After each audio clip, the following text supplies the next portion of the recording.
तो पहला क्वेश्चन तो जो लोग बहुत ज्यादा पूछते रहते हैं कि टाटा नैनो की टॉप स्पीड क्या है, और एक और चीज जो बहुत सारे भाई बोलते हैं कि अपनी टाटा नैनो कितने की बेच रहे हो, हमें बेच दो, हमें बेच दो, हमें बेच दो।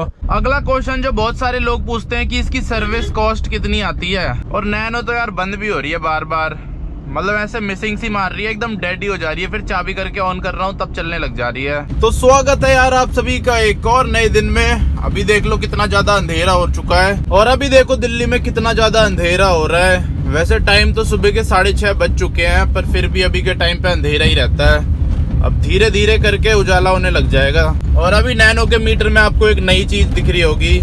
नई चीज तो नहीं है वैसे ये, इससे मेरा बहुत ज्यादा पुराना नाता है। तो नैनो में आज सुबह सुबह दोबारा से इंजन चेक लाइट जल चुकी है। वो प्रॉब्लम यार अब ज्यादा ही आ रही है। अगर ये इंजन चेक लाइट शाम तक रही ना तो मैं स्कैन करवा लूंगा इसे, तो उससे प्रॉब्लम का ना पता चल पाएगा।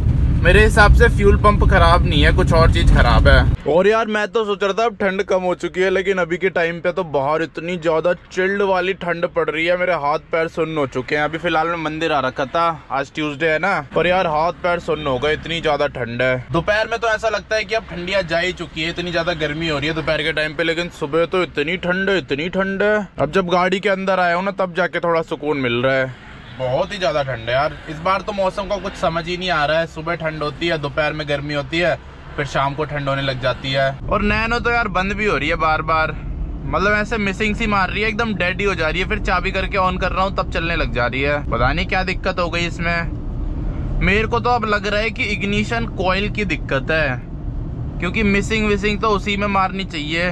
फ्यूल पंप खराब होता तो और भी चीजें होती इसमें, लेकिन फ्यूल पंप सही काम कर रहा है, इग्निशन कॉइल में ही दिक्कत लग रही है मुझे। और इग्निशन कॉइल वैसे 800 साढ़े 800 रुपए की आएगी इसकी, और उसे लगाना तो वैसे आसान ही है, मैं घर पे भी लगा दूंगा, नहीं तो बाहर से लगवा लूंगा। अभी के टाइम यार मैं चेक करा लेता, पर अभी के टाइम दुकानें खुलती नहीं है मैकेनिक की।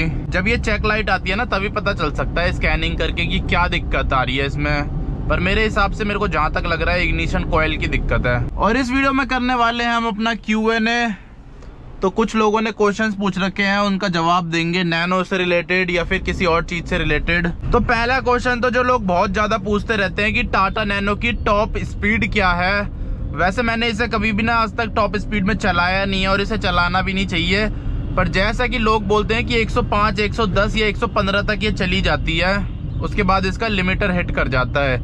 इसमें ना कंपनी ने लिमिटर लगवा रखा है ताकि इंसान 105, 110 से ऊपर ना ले जा सके। अगर वो लिमिटर आप हटा देते हो तो ये आराम से 150 तक भी चली जाए। पर वही है, वो कार के लिए सेफ नहीं है, क्योंकि ये कार एक टॉल बॉय डिजाइन पे बन रखी है। तो ऐसी गाड़ियों के लिए ना ज्यादा स्पीड में चलना सही नहीं रहता, इनकी स्टेबिलिटी उतनी ज्यादा अच्छी होती नहीं है। इसीलिए कंपनी ने जो इसका लिमिटर है वो 105 या 110 पे सेट कर रखा है। मेरे को एकदम करेक्ट नहीं पता, क्योंकि बहुत सारे लोग बोलते हैं हमारी नैनो 120 गई है, कोई बोलता है 115 गई है। पर जो 120 बोल रहे थे ना, वो भाई बोल रहे थे कि टायर चेंज कराने के बाद गई थी 120। उन्होंने ना पतले टायर लगवा दिए थे पीछे इसमें 155 सेक्शन के टायर आते हैं ना, उन्होंने 135 करवा दिए थे, तो जिसकी वजह से उनकी टॉप स्पीड बढ़ गई। अब मेरे को पता नहीं है ऐसा सच में होता है या नहीं होता, पर हो भी सकता है और नहीं भी हो सकता। लेकिन ये तो है कि 105 तक तो ये जाती है, और मेरे हिसाब से यार इतनी स्पीड ठीक है। हमें इतनी स्पीड में ही चलाना चाहिए इन सस्ती गाड़ियों को, चाहे वो ये नैनो हो या सामने जो चल रही है वो पंच हो, क्योंकि 100 के ऊपर तो कोई सी भी गाड़ी सेफ नहीं रहती, चाहे वो कितनी भी 5 स्टार रेटेड क्यों ना हो। और ऊपर से इंडिया में जो मैक्सिमम स्पीड लिमिट है वो 100, 120 ही है। 120 भी बहुत ज्यादा कम रोडों की है, ज्यादातर तो 100 की लिमिट है, तो इसीलिए 100 तक तो ये भी चली जाती है।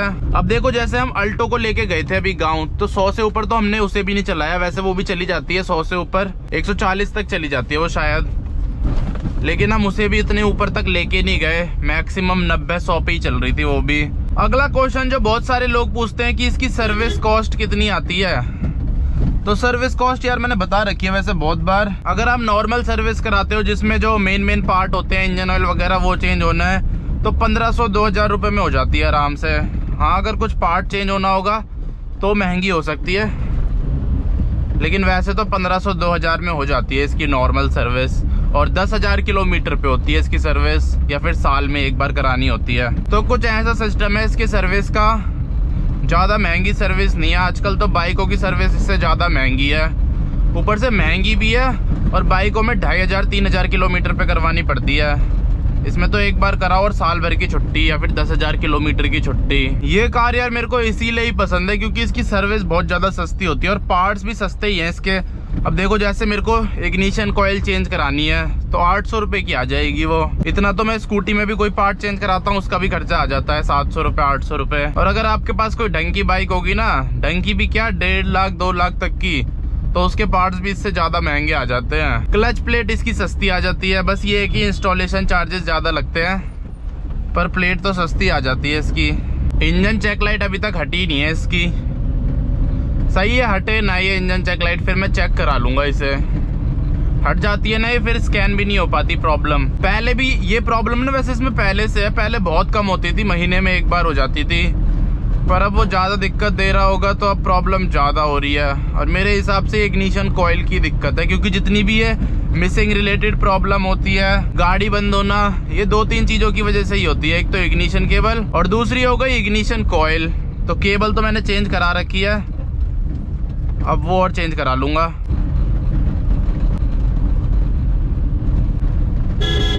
बाकी यार गाड़ी चलाने में तो मस्त है, ये मजा आ जाता है इसको चला के। बस थोड़ी थोड़ी प्रॉब्लम ना हो ना, तब तो और ज्यादा मजा आ जाएगा।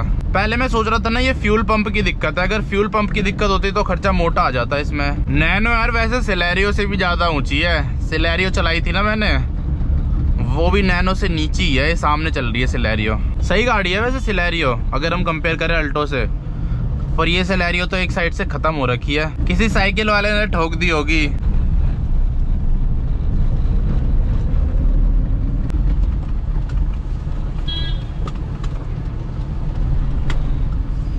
नैनो में बस एक फायदा है कि कहीं से भी काट दो इसे। तो फिलहाल यार नैनो को लेके घर तो पहुंच गया हूँ, बाकी दिक्कत तो अब इसमें बढ़ती जा रही है धीरे धीरे करके। बाकी यार चेक लाइट तो जली है, तो देखता हूँ आज चेक करा लूंगा इससे, या तो फिर कल परसों चेक करा लूंगा। जब भी बाहर लेके जाऊंगा तो चेक करा लूंगा चेक लाइट क्यों जल रही है, स्कैन करवा लूंगा OBD स्कैनर से। उसके अलावा यार बहुत सारे क्वेश्चन आते रहते हैं, जैसे ये मॉडिफिकेशन वगैरह जो इस नैनो में हो रखी है, ये मैंने कहाँ से करवाई है। पर ये मैंने करवाई नहीं है, जो पिछले ओनर थे उन्होंने करवाई है, पर मेरे ख्याल से करोल बाग से करवाई होगी। तो इसीलिए आपको भी करवानी है तो करोल बाग चले जाना, वहां तो सारी गाड़ियों का हो ही जाता है काम लगभग।